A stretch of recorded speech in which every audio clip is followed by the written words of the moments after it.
నారాయణ సమారంభాం శంకరాచార్య మధ్యమాం శ్రీ సిద్ధేశ్వర పర్యంతాం వందే గురు పరంపరాం.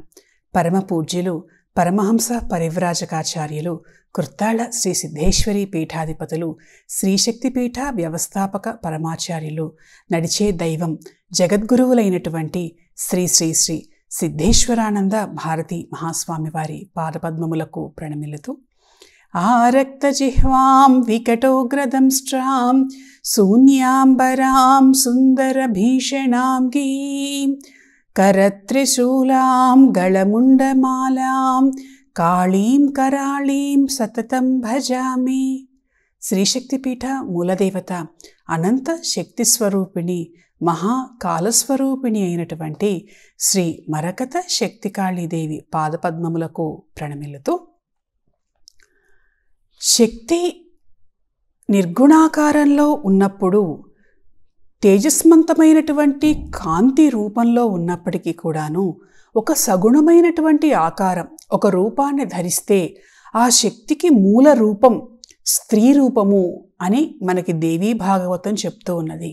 అదే విషయం కేనోపనిషత్తులో కూడా మనకు కనిపించింది. మనం చెప్పుకున్నాం, ఆ దేవతలు సైతం దివ్యమైనటువంటి శక్తి తత్వాన్ని తెలుసుకోలేనటువంటి సమయంలో వాళ్లకు కూడా అసలైనటువంటి శక్తి పరమేశ్వరి, వాళ్లకున్నటువంటి ప్రజ్ఞా పాఠవాలు కూడా పరమేశ్వరి ఇచ్చినటువంటి వరముల ఫలితంగానే లభించింది అని అమ్మవారు తెలియచేసింది. దేవేంద్రుడికి ఆ పరమేశ్వరి నిర్గుణమైనటువంటి రూపుని కాస్త సగుణమైనటువంటి రూపంలో మహాదేవిగా బహుశోభమానాం ఉమాం హైమవతీం అని చెప్పినట్లుగా శోభాయమానమైనటువంటి రూపంలో దేవిగా స్త్రీ స్వరూపంగా అమ్మవారు ప్రకాశించింది. ఆమె అనంతమైనటువంటి సృష్టికి మూల స్వరూపం అమ్మవారు. అందుకనే ఈ శక్తిని ఆదిశక్తి అని అంటారు. అంతేకాదు, ఆది పరాశక్తి, పరమమైనటువంటి శక్తి, శక్తులన్నిటిలో కూడాను ఉత్కృష్టమైనటువంటి శక్తి, సమస్తమైనటువంటి శక్తులకు కూడా మూలశక్తి, ఈ సృష్టిలో మొదటి శక్తి. కాబట్టి అమ్మవారిని ఆది పరాశక్తిగా, మహాశక్తిగా, దివ్యశక్తిగా మనం కొలుస్తాం. మనకి అమ్మవారే ఈ సమస్తమైనటువంటి సృష్టికి కన్నతల్లి, జగన్మాత. ఆమె త్రిమూర్తులను సైతం సృష్టించింది అని తెలిపేటువంటి సంప్రదాయమే శాక్తేయ సంప్రదాయం. అంటే శక్తి ఈ సమస్తమైనటువంటి బ్రహ్మాండాలకు కూడా అధిదేవతగా భావించేటువంటి సంప్రదాయమే శాక్తేయం. అదే విష్ణుమూర్తిని సర్వేశ్వరుడుగా భావిస్తే ఆ సంప్రదాయాన్ని వైష్ణవ సంప్రదాయంగా, శివుడిని సర్వేశ్వరుడుగా భావించేటువంటి సంప్రదాయాన్ని శైవ సంప్రదాయంగా చెప్తాం. మరొక 2 రకాలైనటువంటి సంప్రదాయాలను కూడా ఆదిశంకర భగవత్పాదాచార్యుల వారు మనకు అందించారు. గణపతిని సర్వేశ్వరుడుగా, ఆయనే సమస్త సృష్టికి కూడాను అధీశ్వరుడుగా భావించినటువంటి సంప్రదాయాన్ని గాణాపత్య సంప్రదాయంగా చెప్తే, సూర్యుడిని సర్వేశ్వరుడుగా చెప్పినటువంటి సంప్రదాయాన్ని సౌర సంప్రదాయంగా చెప్పారు. ఈ 5టిని కూడాను, 5 సంప్రదాయాలను కూడా సహృదయంతో స్వీకరించి అందరూ కూడాను ఈ 5గురు దేవతలను ప్రధానంగా భావిస్తూ, ఈ ప్రధానమైనటువంటి దేవతలలో కూడా తమకు ఎవరు ఇష్టమో ఆ దేవతే మిగిలినటువంటి 4గురిని కూడా సృష్టించింది అనేటువంటి భావన చెయ్యండి. ఎట్లాంటి భేద భావాలను చూపించవద్దు దేవతా ఆరాధనలో. మీకు ఇష్టమైనటువంటి దేవత మీకు గొప్ప, మిగిలినటువంటి దేవతలను కూడా మీకు ఇష్టమైనటువంటి దేవతే సృష్టించింది అని భావించండి. వాళ్ళ మధ్య శత్రుత్వాలు ఉండవు. దేవతల మధ్య, ఆ దేవతలను ఆరాధించేటువంటి భక్తుల మధ్య కూడా ఎటువంటి శత్రుత్వాలు ఉండకూడదు. ఏకం సత్ విప్రా బహుదా వదంతి అని చెప్పినట్లుగా ఉన్నది ఒకటే శక్తి. ఆ శక్తే వివిధమైనటువంటి ఆకారాలు, వివిధమైనటువంటి ఆకృతులు, వివిధమైనటువంటి నామములు, వీటన్నిటితో కూడా ప్రకాశిస్తూ ఉంటుంది.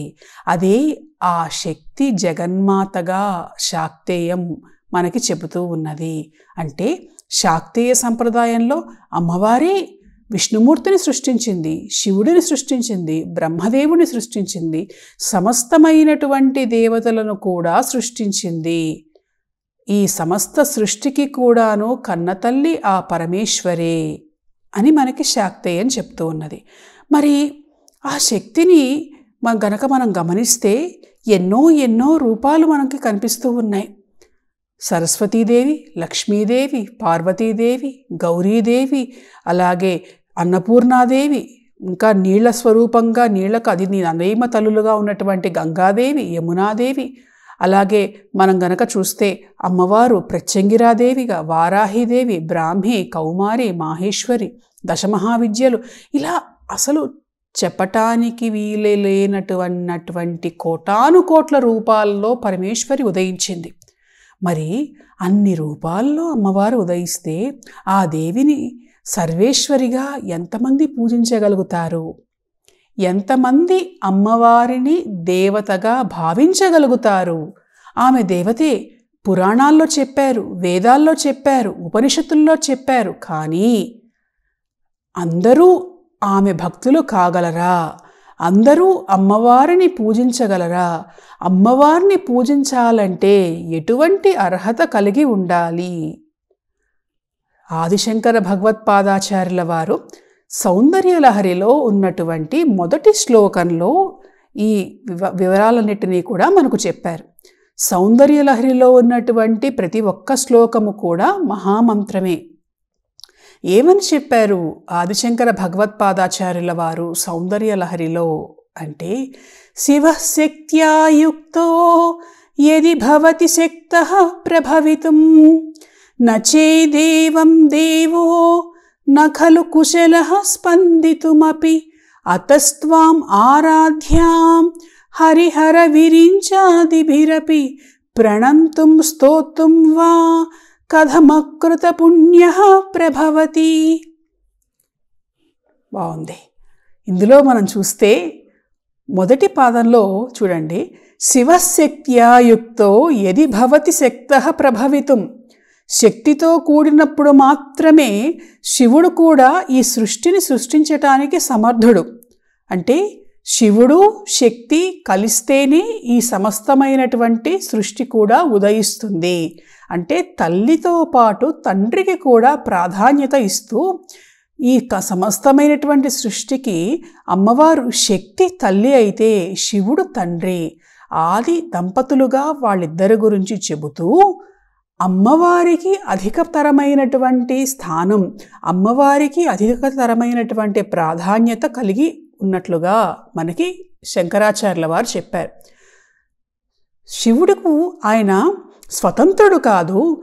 ఆయన శక్తి ఏదైతే ఉన్నదో ఆ శక్తి బయటకు రావాలి అనంటే అమ్మవారితో కలిసి ఉంటేనే ఆయన కూడా సమర్థుడవుతాడు. అలా కాకపోతే ఏమవుతుంది? శక్తి లేకపోతే శివుడి పరిస్థితి ఏమిటి అనంటే, నచేదేవం దేవో నఖలు కుశలః స్పందితుమపి. ఒకవేళ శివుడు గనకాల శక్తితో కలిసి ఉండకపోతే ఆయన దేవుడైనా సరే కొంచెం కూడా కదలటానికి కూడా కుశలుడు కాదు.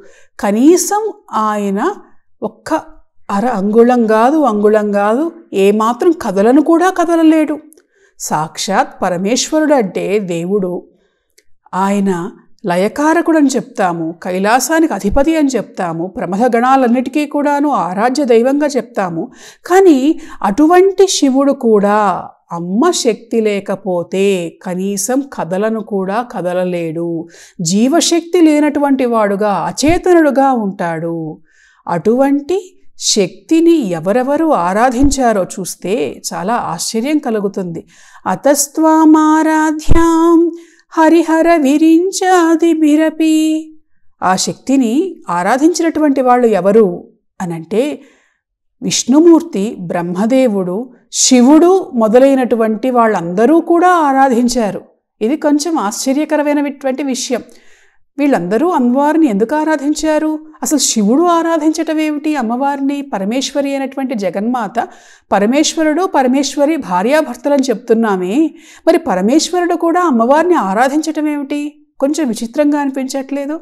అంటే అందుకు సంబంధించినటువంటి వివరాలు ఈ పాదంలో, ఆ తర్వాత పాదంలో, ఈ శ్లోకంలో కనిపిస్తూ ఉన్నాయి. అవేంటో రేపు చెప్పుకుందాం. స్వస్తి.